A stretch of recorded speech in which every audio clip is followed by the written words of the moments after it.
Okay, so the topic at hand for today, how do you actually follow through on the things that you most deeply desire in your life? How do you commit day after day to your most kind of heartfelt, deep vision that you have for your life?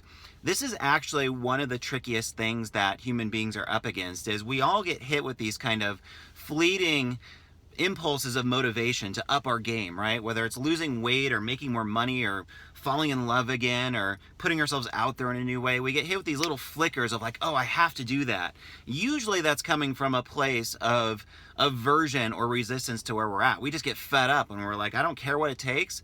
I'm going to do whatever I need to do to get myself out of this place, right? But the question really is, how does it become sustainable in your day-to-day experience? So it's not just a fleeting kind of impulse that you get, right? So this is really kind of a hallmark to me of emotional maturity, of becoming a full-fledged adult as a human being, is that you do have that day-to-day stability in who you are to stay with it, stay the course, no matter what happens outside of you. Now, the tip I want to give you is this.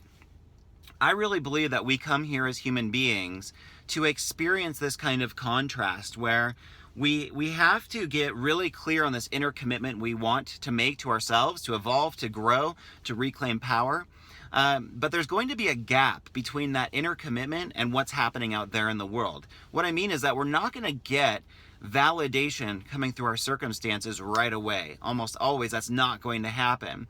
And where people get stuck and they lose patience is, I think we're kind of conditioned to believe that the results should come fast, or like if nothing like amazing is happening outside of us, and we're not just having all these people or all these new things validating our inner changes that we're making, we tend to lose faith. And we tend to then revert back into old patterning, into lower frequencies of reality, into what we know. And usually that's because of a kind of cynical attitude of like, yeah, screw it, this is too much work. I'm not seeing anything amazing change. Why bother, right? So this dynamic is really one of the most crucial tests you can pass to actually take those significant leaps where you truly do reinvent yourself. You stabilize a new sense of self, a new experience in your reality. You have to go through that kind of ambiguous gray zone where you've made the inner commitment, but it's not showing up yet necessarily in your outer world. That zone, that gap, can last really anywhere from a day to a year sometimes, or longer. It just depends on what it is and, kind of your own karmic makeup in terms of how quickly it's supposed to actualize. There's no real right or wrong there. There are ways to accelerate that process, but honestly, a lot of those methods, or even the notion of like having that happen really fast, it's kind of irrelevant, because a lot of what we're actually here to experience is this deeper faith in ourselves from just comes from staying unconditionally committed to what we want and how we want to be in this world, regardless of the outer circumstances that are showing up, regardless of the people validating us. We just make a fundamental choice. This is who I am. This is how I'm going to live. And I don't care what's showing up in my financial life or in my relationships, or, if I haven't lost that extra weight yet, whatever it is, right?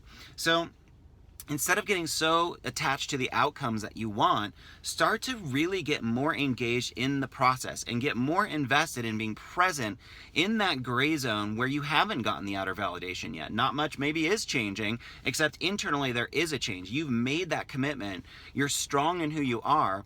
And that's what I think the universe, what your higher self wants from you, is to be anchored in that commitment regardless of what results you get. Now, the irony really is that the more you do that, I think the faster results happen, and you're basically setting a precedent of non-attachment then, where things can move, and the universe, your higher self, will validate more quickly what's going on. So there is an irony at work there. You have to kind of fundamentally not care anymore, not in a negative way, just in an unattached way, knowing that the process itself, the feelings you generate during the process of change, are enough. That is what gives you purpose in your life. That is what fills you up, much more than the actual things that you think you want. Whether it's losing weight or finding love, those things are all a distant second to generating the feelings now inside of yourself of innate wholeness, of being worthy, of self-love, all of this, right?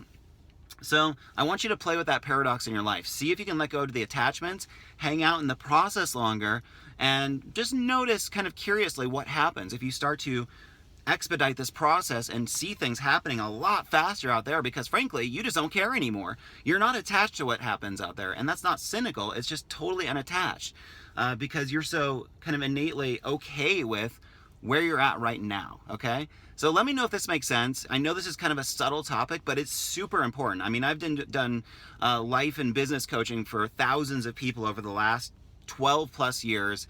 And this is a dynamic that I see all the time. People aren't patient enough with this and they expect results really fast and then they get cynical if they don't get those results. If you can change that, it's a hallmark of being a mature adult human being, which is amazing. That's where life can truly blossom for you, okay? So my name is Kevin Doherty. Thanks for hanging in there with me on this one. I know it's a little bit of a subtle point, but super important. Let me know how it goes, and I wish you nothing but the best. Take care.